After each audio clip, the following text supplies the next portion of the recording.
Okay, next is कौन है जिसको स्पोर्ट्स में इंटरेस्ट नहीं है? ऑफ कोर्स सभी को है। Okay, there were times when the Indian hockey team, listen, there were times when the Indian hockey team used to return home victorious from international matches. ये जो टाइम है जिसकी अभी हम लोग बात करें, इस टाइम पे क्या था? इंडियन हॉकी टीम, इंडिया का नेशनल गेम क्या है? हॉकी। इंडियन हॉकी टीम जो थी वो इंटरनेशनल गेम्स जो खेल रही थी उसमें क्या हो रही थी? वो विक्टोरियस थी ना, जीत रही थी। मतलब बोलते ना अभी अपराइजिंग टाइम चल रहा है उसका। Then Indian wrestlers like Khashaba Jadhav earned fame in international wrestling. Khashaba Jadhav ये कौन थे? एक रेसलर थे जिसका अभी तुम लोग इतना कपड़ा पहनाए हो।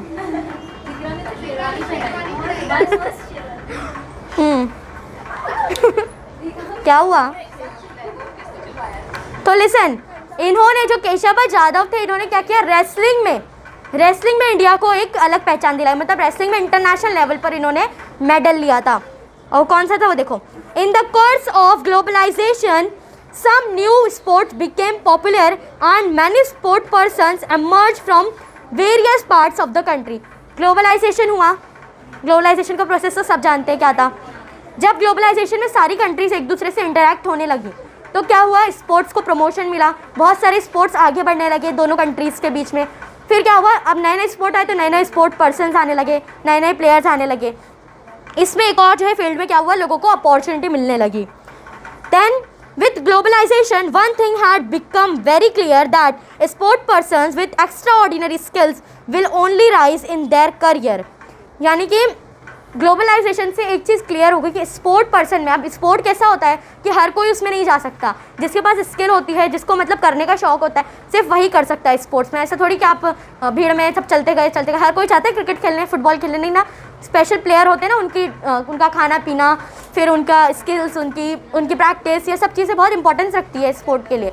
तो वो ये चीज़ क्लियर हो गई कि जो इस स्पोर्ट पर्सन स्किलफुल है, जिसको पता है कि वो खेल सकता है या उसमें स्किल्स हैं, वही जो है स्पोर्ट में आगे बढ़ सकता है, वरना स्पोर्ट में लोग ना जाएं तो अच्छा है। Present scenario of the sports world has an unmistakable message that yesteryears of success do not guarantee a success today or tomorrow। मतलब अभी का जो सिनेरियो है स्पोर्ट का, अभी देखो कैसे है कि हर प्लेयर एक्स्ट्रा ऑर्डिनरी होता है ना। हर प्लेयर की अपनी एक क्वालिटी होती है, अपना एक रूल होता है, उसका अपनी एक मतलब होता है ना स्किल होती है। तो अब जो सिनेरियो को देखकर ये चीज़ कहना बिल्कुल भी पॉसिबल नहीं है कि जो player last year champion of the world था इस साल भी वो चैम्पियन रहेगा, क्योंकि हर प्लेयर अपने एफर्ट, अपनी जान से बढ़कर एफर्ट डालता है जीतने के लिए। तो ऑफकोर्स कोई भी जीत सकता है। तो ये चीज़ एकदम क्लियर थी कि ये ऐसा सिनेरियो, प्रेजेंट सिनेरियो जो है स्पोर्ट का, ये चीज़ बताता है कि अगर आप इस साल विनर हो तो ज़रूरी नहीं कि आप अगले साल भी विनर रहोगे। Then in other words a champion in the past में lose his position any time. जो पास्ट में चैम्पियन था नेक्स्ट टाइम पे वो अपनी पोजीशन कभी भी उसकी छूट सकती है, कोई और उसकी जगह ले सकता है। If he does not keep up the hard work, अगर वो हार्ड वर्क नहीं करता है तो। अभी जैसे एक चैम्पियन था, उसने जो है चैम्पियनशिप उसको मिल गई, जीत गया पूरे वर्ल्ड में, वो नंबर 1 चैम्पियन है। अब जो है वो सोचता है कि अरे मैं तो जीतता ही हूँ, वो छोड़ देगा प्रैक्टिस, बोलेगा मुझे तो जीतना ही है, मैं तो ऑलरेडी चैम्पियन हूँ। अब क्या हो गया? एक और दूसरा प्लेयर है जो एकदम हार्ड वर्क करता जा रहा है कि उसको चैम्पियन बनना है। तो ऑफकोर्स जो हार्ड वर्क कर रहा है वो जीतेगा, या जो चुपचाप से बैठा है वो जीतेगा?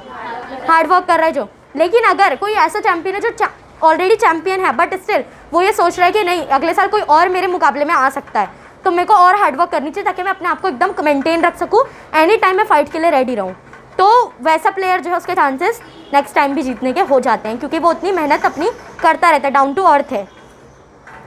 Then it is essential for sport persons in all field to prove themselves every time they play. यानी कि ये जो है स्पोर्ट पर्सन के लिए बहुत ज़रूरी होता है उसको ये चीज़ समझना कि मुझे हार्ड वर्क करनी ही है। जब वो स्पोर्ट पर्सन फील्ड पर खेल रहा है तो उसको ये चीज़ ध्यान में रखनी चाहिए कि मतलब मैं अपने आप को यहाँ प्रूव करने आया हूँ। लाइक हम लोग देखो कभी कभी क्या होता है कि कुछ स्टूडेंट्स होते हैं या कुछ भी प्लेयर्स होते हैं, वो क्यों चाहते हैं? सिर्फ जीतने के लिए चाहते हैं। अगर आप सिर्फ जीतने के लिए चाहते हो ना, तो अगर आप हार जाते हो बाय मिस्टेक तो आपको बहुत वो चीज़ हर्ट कर जाती है, कभी कभी बहुत डिप्रेशन होने लगता है। बट अगर आप अपने आप को प्रूव करने जाते हो तो आप लास्ट भी आओगे ना, तभी भी आपको कोई टेंशन नहीं होता है। आपको एक चीज़ सेटिस्फैक्शन रहती है कि मैंने अपने आप को प्रूव किया है, एटलीस्ट पार्टिसिपेट किया मैंने। मतलब इतना लोगों में गट्स होना चाहिए। जो विनर्स होते हैं ना, मोस्टली मैंने बताया ना कि जो स्टूडेंट्स जो टॉपर्स होते हैं, जो अच्छे मार्क्स आते हैं, हमेशा उनमें फेलियर को फेस करने का गट्स बहुत कम होता है। बहुत डर रहता है कि गलती से भी कभी उनका फेलियर ऐसे सामने आ जाता है ना, तो एकदम ऐसे डिप्रेशन में आ जाते हैं, मैं कैसे फेल हो सकती हूँ। ये चीज़ हमेशा होती है ना, डर लगता है ना फ्लाइंग क्वींस। तो ये चीज़ जो है स्पोर्ट पर्सन को हमेशा खेलते टाइम ध्यान में रखनी होती है कि मतलब जो कुछ भी मैं कर रहा हूँ यहाँ पे मैं जीतने के लिए नहीं आया हूँ, बल्कि अपने आप को प्रूव करने के लिए आया हूँ। New records have been made every day to break the old ones. नए रिकॉर्ड बन रहे थे रोज़ रोज़। पुराना रिकॉर्ड चाहे जितना भी बड़ा हो, अगला कोई आता था उस रिकॉर्ड को तोड़ के चला जा रहा है। Then the formats and the rules of the games are being modified time and again. Let's elaborate with the example of the game of cricket. अब देखो कैसे कि टाइम के साथ साथ चेंजेस हो रहे हैं, तो इसकी एग्जाम्पल क्रिकेट से ले रहे हैं। In the olden days a cricket match used to run for 5 days।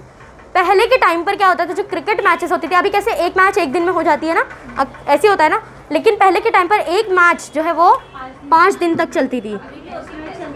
Test match होती है ना, नॉर्मल मैच जो है वर्ल्ड कप वगैरह वो सब थोड़ी होता है, वो तो एक ही बार में ख़त्म होता है। तो देखो पहले क्या होता था, 5 दिन में एक मैच होता था। Then 1 day matches were introduce. फिर क्या हुआ, 1 day मैच इंट्रोड्यूस हुआ, एक दिन में मैच हो जाता है। Then and then the cricket matches were limited only to 20 overs। पहले जो है क्रिकेट में ओवर्स भी ज़्यादा होते थे, अब कितने होते हैं 20। मतलब देखो टाइम के साथ चेंजेस हो रही है उसमें। Earlier a wrestling match was not concluded till one of the wrestlers was pin down, चितपट करने कम्प्लीटली। यानी कि पहले क्या होता था रेसलिंग में, जो रेसलिंग होती है ना, दंगल बोलते हैं जिसको हम लोग, रेसलिंग में, हाँ दंगल मूवी देखे होंगे ना। रेसलिंग में क्या होता है कि पहले कैसा होता था कि चाहे कितने भी राउंड हो जाए, कितना भी हो जाए, लेकिन जब तक कि आप अपने अपोनेंट को जो है पूरी तरह गिरा नहीं देते, चित कर देते ना, पछाड़ देना जिसको बोलते हैं, वो जब तक आप नहीं करते हो ना, तब तक में आप जीत ही नहीं सकते। बट नेक्स्ट क्या हुआ देखो, now however now wrestling match gets concluded on the basis of points score by the wrestler. अब क्या होता है, 5 पॉइंट की मैच है, अब चाहे तुम सामने वाले को हराओ या नहीं हराओ, तुम्हारे अगर 5 पॉइंट हो गए तो तुम विनर हो। समझ में आया, ये एक चेंजेस लाई गई। नेक्स्ट इज क्लियर हुआ एनी अफजा, क्या हुआ, हाँ।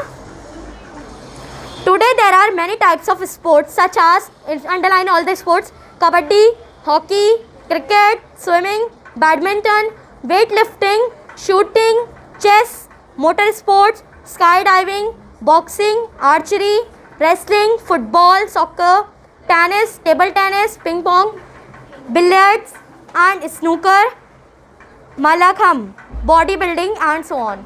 कोई ऐसा स्पोर्ट है जिसको समझाऊँ मैं? पिंग पोंग, टेबल टेनिस जो होता है, उसके बाद वाला बिलियर्ड्स एंड स्नूकर, वो देखो बहुत हम लोग मूवीज़ में देखते हैं ना, ऐसे मतलब ग्रीन टेबल होता है, इतनी बड़ी स्टिक से खेला जाता है बॉल ऐसे, वो बिलियर्ड्स एंड स्नूकर होते हैं। और मलाखम वो होता है, देखो वो खंबे पर चढ़ के पूरी वो स्पोर्ट होता है, वो एक रेसलर होता है, वो खंबे पे ही चढ़ के पूरी स्किल्स, गांव वगैरह में बहुत ज़्यादा होता है, वो है मलाखम। और body building and so on, हाँ मैं दिखाऊंगी फ़ोटो, वो मतलब पूरी बॉडी ना उसकी, मतलब वो एक खंबे पर उसकी बैलेंस रहता है वो। Media and news channels have special slots of these games. Media और न्यूज़ को क्या है, अब देखो कोई भी स्पोर्ट होता है, कुछ भी होता है, तो मीडिया वाले हमेशा पहले हो जाते हैं ना वहाँ पर, प्लेयर का इंटरव्यू लेना है, मैच को कवर करना है, ये सब कौन करता है, मीडिया ही करते हैं ना। हम लोग को लाइव टीवी पर दिखाते हैं, कैसे होता है वो मीडिया के थ्रू रहता है। Clear, any doubt? There are a number of sports journals publish in India. बहुत सारी स्पोर्ट जर्नल्स होती है जिसमें कौन विनर है, कौन कैप्टन है, ये सब बताया जाता है। जर्नल्स में स्पोर्ट्स के बारे में होती है information. Some television channels are devoted to sports. कुछ स्पेशल चैनल्स होते हैं जो सिर्फ स्पोर्ट की न्यूज़ देते हैं। The audience of sport channels, advertisements shown on these channels, time slots and expenses of these advertisements are vital factors which have shaped an independent sphere of marketing. यानी कि क्या होता है कि ये जो चैनल्स वगैरह होते हैं क्या होता है, सब स्पोर्ट्स से रिलेटेड न्यूज़ रहती है, फैंस के बारे में, फिर स्पोर्ट पर्सन के बारे में, स्पोर्ट के बारे में, कोई कॉन्फ्लिक्ट हुआ तो उसके बारे में, स्पोर्ट्स से रिलेटेड जितनी न्यूज़ है सब आपको वही चैनल पर मिलेगी। इसका जो एक्सपेंसेस होता है, ऑफकोर्स स्पोर्ट की न्यूज़ फैलाना भी तो बहुत ज़रूरी होता है ना, तो उसका एक्सपेंसेस भी बहुत अच्छे से ज़्यादा लगता है और एसेंशियल होता है, तो उसके जो खर्चा कौन उठाता है, government. Then there are independent club association of each sport establish in India. अब इंडिया में हर स्पोर्ट का एक इंडिपेंडेंट अपना अपना क्लब होता है। अब डेफिनेटली आप क्रिकेट में फुटबॉल वाला क्लब तो इंक्लूड नहीं कर सकते ना, कन्फ्यूजन हो जाएगा, प्रॉब्लम हो जाएगा, लड़ाई भी हो सकती है, तो ये सब चीज़ बहुत ध्यान रखनी होती है, हर स्पोर्ट का अपना अपना क्लब होता है। These associations are investing on large scale in sport person on individual merit। यानी क्या होता है कि ये स्पोर्ट क्लब जो होते हैं ना, ये एक इंडिविजुअल को उठाते हैं, मतलब देखते हैं इंडिया में कि कौन से इंडिविजुअल ऐसे हैं जो अच्छा खेलते हैं, तो उनको चांस दिया जाता है। तो अब कोई भी प्लेयर जो होता है कंट्री में, जो कि बाद में नेशनल टीम वगैरह में खेलता है, तो वो कहाँ से, कोई क्लब से ज्वाइन होता है, पहले क्लब में ज्वाइन हो गया, उसके बाद फिर वो कहीं और ज्वाइन होता है। समरीन स्टॉप। Then a football player, underline it, a football player may be adopted professionally by a football club। अब देखो फुटबॉल क्लब में क्या होता है, प्लेयर्स बाकायदा खरीदे और बेचे जाते हैं, है ना। अभी हाँ ऑक्शन होता है, कुछ भी, मतलब कभी कभी डायरेक्टली प्लेयर को ऑफर की जाती है कि हम आपको इतने करोड़, इतने बिलियंस देंगे, आप वो क्लब को छोड़कर हमारे क्लब में ज्वाइन हो जाओ। अगर फुटबॉल की बात करें तो जो बेसिकली अभी किंग ऑफ द फुटबॉल है क्रिस्टियानो रोनाल्डो, उसको रियल मैड्रिड से जुवेंटस में वो ट्रांसफ़र हुआ है अभी, तो उसको भी बहुत बड़ी ऑफ़र थी, कितने बिलियन की ऑफ़र है, तो वो रियल मैड्रिड से जुवेंटस में जो है ट्रांसफ़र हुई। तो इस तरह क्लब्स जो होते हैं ना, वो चेंज करते हैं अपने आप, क्लब जो है प्लेयर्स को इधर से उधर एक्सचेंज करते हैं। Then the club would take care of the player including his training. अब जब एक प्लेयर जो है किसी क्लब से जुड़ जाता है, तो क्लब जो है उसका हर चीज़ का ख्याल रखते हैं, उसका रहना, उसका खाना पीना, उसकी ट्रेनिंग, उसके ड्रेसेस, सब कुछ जो है क्लब से फिर रहता है। Then he or she has to sign a professional contract with the club. The player's name gets associated with the club। अब क्या होता है, एक प्रोफेशनल जो है वो होता है, डॉक्यूमेंट होता है जिसको प्लेयर को साइन करना होता है कि कहीं पर भी वो प्लेयर प्रेजेंट किया जाएगा तो वो एज अ क्लब के नाम से प्रेजेंट होगा, वो अपना पर्सनली नहीं बता सकता कि मैं कौन हूँ, वो क्लब के नाम से कि वो इस क्लब से जुड़ा हुआ है, ये उसको मेंशन करना होगा। क्योंकि देखो इससे क्या होता है, प्रमोशन होता है। अगर कोई अच्छा प्लेयर होता है, वो अगर कोई क्लब से जुड़ जाता है, तो उस क्लब में ज़्यादा से ज़्यादा स्टूडेंट्स जाना चाहेंगे। क्यों? क्योंकि उस क्लब में अच्छे प्लेयर्स हैं, तो वही सोचेंगे कि यहाँ की ट्रेनिंग अच्छी है तो प्लेयर अच्छे अच्छे यहाँ पे इंक्लूड हो रहे हैं, तो वो चीज़ जो है ध्यान में रखी जाती है कि अच्छे प्लेयर्स को लिया जाए और फिर वो प्लेयर्स जो है उसको प्रमोट करें। द प्लेयर्स नेम गेट्स, हाँ ये the IPL matches, underline it, IPL matches of cricket, world cup matches of one day cricket and 2020 cricket or the matches organized by the Pro Kabaddi League in India, presently known as Vivo Kabaddi League, are the examples of professionalization of the sports world। ये सब एक मतलब club type है, organisations हैं, clubs हैं actually, जो अलग अलग स्पोर्ट्स से जुड़े हुए हैं। Okay, the professionally played matches have gain world wide audience. जो ऐसे मैचेस होते हैं जो इंटरनेशनली खेले जाते हैं, प्रोफेशनली खेले जाते हैं, उसको क्या होता है, all over the world attention मिलती है ना। अभी जैसे इंडिया और इंग्लैंड की मैच है तो पूरे वर्ल्ड में सब देखेंगे, इंडियंस देखेंगे, इंग्लैंड के लोग देखेंगे, तो सब लोग को क्या हो गया, वर्ल्ड वाइड वो मैच को इंपॉर्टेंस मिल गई। Then that has resulted in the increase of the honorarium of the players. अब इससे क्या होता है, प्लेयर को ऑनर भी मिलता है। अगर प्लेयर अच्छा परफॉर्म करता है, कोई भी कंट्री का हो, वो दोनों कंट्रीज से उसको क्या होती है, अप्रिसिएशन मिलती है। Clear? Any doubt? The government is also taking a note of sport person for their performance. अब क्या होता है, गवर्नमेंट जो है स्पोर्ट पर्सन से स्टेटमेंट्स देती है कि उनके परफॉर्मेंस वगैरह कैसे हैं, वो सब गवर्नमेंट भी चेकआउट करती है। Sport persons who perform extraordinarily well are honoured with various awards. अब जो ऐसे स्पोर्ट पर्सन होते हैं जो कंट्री के मतलब बहुत ज़्यादा मतलब कंट्री के लिए बहुत ज़्यादा करते हैं, जैसे अभी अगर कोई इंडियन प्लेयर अच्छा खेलेगा इंटरनेशनल लेवल पर, तो किसका नाम होगा, इंडिया का, कंट्री का। तो जब कंट्री का कोई बहुत अच्छा कंट्रीब्यूशन देता है कोई प्लेयर, तो कंट्री भी उसको अवार्ड देती है। कैसे? देखो, जैसे अभी एग्जाम्पल है, Sachin Tendulkar was awarded with the highest award of Bharat Ratna by the government. India का सबसे बड़ा अवार्ड है भारत रत्न। सचिन तेंदुलकर सब जानते हैं, बहुत अच्छा प्लेयर था क्रिकेट का, तो उसको जो है भारत रत्न अवार्ड मिला था उनके कंट्रीब्यूशन के लिए। He was nominated as member of Rajya Sabha. देखो राज्यसभा के जो नॉमिनेशन होता है उसमें 12 सीट्स ऐसी होती हैं जिसको प्रेसिडेंट नॉमिनेट करता है, और वो सीट्स जो होती है वो स्पेशल फील्ड के लोगों की होती है, जैसे आर्ट, साइंस, कॉमर्स, फिर ये स्पोर्ट्स हो गया, लिटरेचर हो गया, ये सब फील्ड के जो एक्सपर्ट होते हैं, कोई जो बहुत बड़ा कंट्रीब्यूशन देते हैं अपनी फील्ड में, उन लोगों को नॉमिनेट किया जाता है। तो सचिन तेंदुलकर को भी इसमें नॉमिनेट किया गया था राज्यसभा के मेंबर के लिए। स्पेशली एक्टिंग फील्ड से भी बहुत ज़्यादा मेंबर्स रहते हैं, हेमा मालिनी, जया बच्चन, रेखा, ये सब जो है ना, ये सब राज्यसभा के मेंबर्स हैं। ओके, हाँ, अभी जया बच्चन है, हेमा मालिनी है, रेखा अभी शायद नहीं है। हाँ, the sport persons are receiving more popular support and respect. अब स्पोर्ट पर्सन का क्या होता है, सपोर्ट उनको उतना रहता है, पॉपुलर भी ज़्यादा होते हैं as compare to other one. जो एक्टर और स्पोर्ट पर्सन ये बहुत ज़्यादा पॉपुलर होते हैं पब्लिक में, है ना। पॉलिटिशियन्स वगैरह होते हैं बट इतने ज़्यादा नहीं होते। अगर कोई स्पोर्ट पर्सन आ जाता है, देखो अक्सर इसीलिए क्या होता है कि जो पॉलिटिक्स में भी ना इन लोगों को घसीटा जाता है कि अगर एक कोई एक्टर बहुत फेमस होता है, अगर उसको कोई पॉलिटिशियन बना दे, कोई पॉलिटिकल पार्टी से वो जुड़ जाता है, तो क्या होगा, उसके फैंस जो हैं वो पॉलिटिकल पार्टी के लिए सपोर्ट करने लगेंगे। तो इस तरह से मतलब इनकी जो फैन फॉलोइंग होती है वो बहुत ज़्यादा होती है। Sports are more and more perceived as prospective professional careers for the youth. Sport क्या होता है कि मतलब बहुत ज़्यादा प्रोफेशनल सेक्टर होता है कोई यूथ के लिए। कोई यंग अगर रहता है तो उसको स्पोर्ट में बहुत अपॉर्चुनिटी रहती है, क्योंकि स्पोर्ट बेसिकली यंगस्टर्स ही खेलते हैं। कोई बुढ़ा आदमी तो जाके स्पोर्ट खेल नहीं सकता। मोस्टली कौन होते हैं, यंगस्टर्स होते हैं, जवान एकदम जो रहते हैं वो। Sport has become an inseparable part of school and college education. मतलब कि अब स्कूल और कॉलेजेस में भी स्पोर्ट्स को बहुत ज़्यादा इंपॉर्टेंस दी जाने लगी। देखो हम लोग भी स्कूल में होता है ना स्पोर्ट्स, हमारी स्कूल कॉलेज में तो इतना ज़्यादा मतलब नहीं होता बट फिर भी होता है। टॉकिंग अबाउट अगर कोई बड़ी कॉलेज वगैरह में आप जाओ तो वहाँ तो बहुत बाकायदा ऑर्गेनाइज रहता है सब कुछ, स्टेडियम्स वगैरह भी बनाते हैं वो लोग। क्लियर, पढ़ लो उसके बाद फिर देखेंगे। National sports policy, the participation of sport person in international sport tournaments, increasing use of science and modern technology in the field of sports is reflected in the sports policy of every nation।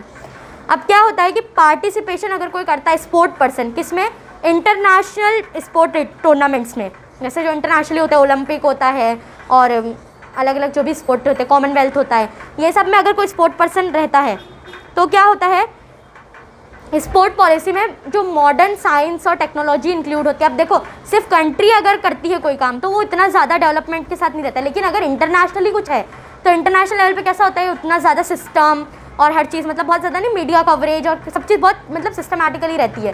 तो इससे क्या होता है कि नई नई technology क्या है ये सब समझ में आती है स्पोर्ट्स की वजह से। Government of India announce in its sports policy in 2001। कब गवर्नमेंट ऑफ इंडिया ने अपनी स्पोर्ट पॉलिसी कब अनाउंस की, कि हमारी स्पोर्ट पॉलिसी क्या है, वो क्या थी, देखो the main underline it main objectives of this policy include to take sports to all parts of India. सबसे पहला क्या था, स्पोर्ट्स को पूरी इंडिया में हर जगह प्रमोट करना है। Then to help the players to develop special skills, players को हेल्प करना है कि उनकी जो स्किल्स है उसको और स्पेशल करे और डेवलप करे। To build supportive and fundamental sport facilities, बहुत अच्छे से स्पोर्ट फैसिलिटीज़ देनी है, उतना जिम वगैरह सब प्रोवाइड करना है स्पोर्ट पर्सन्स को ताकि वो अच्छे से प्रैक्टिस कर सकें। To help national sport federation of India and associated institution and search for sport talent, help करना है कंट्री के स्पोर्ट एसोसिएशन की और जो नए नए टैलेंटेड स्पोर्ट पर्सन्स हैं उनको जो है ढूंढना है, उनको इंक्लूड करना है अपने साथ। To initiate cooperation from industries, industries से कोऑपरेशन लेना है। Cooperate and private institution for the cause of sport, अब देखो कोई प्राइवेट इंस्टीट्यूशन के साथ अगर स्पोर्ट पर्सन स्पोर्ट क्लब वगैरह हेल्प लेते हैं एसोसिएशन, तो क्या होगा, फाइनेंशियल हेल्प जो है प्राइवेट एसोसिएशन से मिल सकती है उनको। And to create awareness of the importance of sports and interest in sports among people, लोगों में अवेयरनेस और इंटरेस्ट स्पोर्ट्स को लेकर, और अब तो बहुत ज़्यादा इंटरेस्ट आ गया है लोगों का, अब अवेयरनेस क्रिएट करने की ज़रूरत भी नहीं है। In 2011, underline it, in 2011, Government of India announced a scheme named as Come and Play। कब हुई, 2011 में एक स्कीम इंडियन गवर्नमेंट ने जो है अनाउंस की, जिसका नाम था come and play. Through this scheme 5 sports complexes in Delhi under sport authority of India SAI were made available to local youth. अब देखो कम एंड प्ले वाली जो स्कीम थी, इसके अंडर क्या हुआ कि स्पोर्ट अथॉरिटी ऑफ इंडिया जो है साई, इसने जो है लोकल यूथ जो है वहाँ के लोकल बच्चे जो होते हैं, जो कि स्पोर्ट में काफ़ी एक्सपर्ट होते हैं, उनको जो है अपॉर्चुनिटी प्रोवाइड की कि वो इंटरनेशनल और नेशनल स्पोर्ट्स में पार्टिसिपेट करें। कभी कभी क्या होता है कि स्पोर्ट पर्सन बहुत अच्छा होता है, लेकिन वो इतना दूर रहता है कि मतलब जो है वो आ नहीं सकता, या गरीब बहुत होते हैं कि अफोर्ड नहीं कर सकते उतना दूर आना, तो वो सब चीज़ उनके लिए प्रॉब्लम क्रिएट कर देती है। तो उसके लिए ये गवर्नमेंट ने एक अपॉर्चुनिटी प्रोवाइड की। Then they were also provided with an opportunity to train under SAI coaches. SAI में जो ये जो स्पोर्ट अथॉरिटी है, इसने जो है कोचेस भी प्रोवाइड किए स्टूडेंट्स को कि आपको कोच भी दिया जाएगा, बट आप जो है इससे इंक्लूड हो जाओ, नेशनल और इंटरनेशनल लेवल पर गेम्स खेलो, क्योंकि स्किल्स हैं। The next step, underline it, the next step of the efforts of developing sports was the founding of national sports university at Manipur in 2018। एक और स्पोर्ट एकेडमी कहाँ बनी, कब, 2018 में। The courses include bachelors, underline it, bachelors and masters, MPhil and PhD courses in sports education. अब देखो ये जो कोर्सेज दिए जा रहे थे स्पोर्ट्स में भी, अभी तक तो हम लोग सिर्फ ये अपनी जो फील्ड होती है साइंस कॉमर्स ये सब में देखते हैं ना, ग्रेजुएट बैचलर जिसको बोलते हैं, बैचलर और ग्रेजुएट एक ही होता है, बैचलर फिर मास्टर्स पीएचडी एमफिल ये सब रहता है। तो अब स्पोर्ट्स में भी इसकी अपॉर्चुनिटी थी, स्पोर्ट्स में भी आप बैचलर हो सकते हो, फिर मास्टर्स कर सकते हो, उसके बाद फिर एमफिल एंड फिर PhD. Courses in sports education, sports management, sports psychology, coaching etcetera, ये सब जो है कोर्सेज प्रोवाइड किए गए थे। कहाँ पर, जो मणिपुर में ये नेशनल स्पोर्ट यूनिवर्सिटी बनी थी वहाँ पर। रिसर्च इन स्पोर्ट्स और इज़ ऑल्सो एनकरेज। अब स्पोर्ट्स को लेकर जो रिसर्च है वो भी करनी होती है। रिसर्च कौन करता है, रिसर्च स्कॉलर्स करते हैं, और रिसर्च स्कॉलर्स के पास कौन सी डिग्री होती है, एमफिल एंड पीएचडी की होती है, ये रिसर्च स्कॉलर्स की होती है। Next is Khelo India.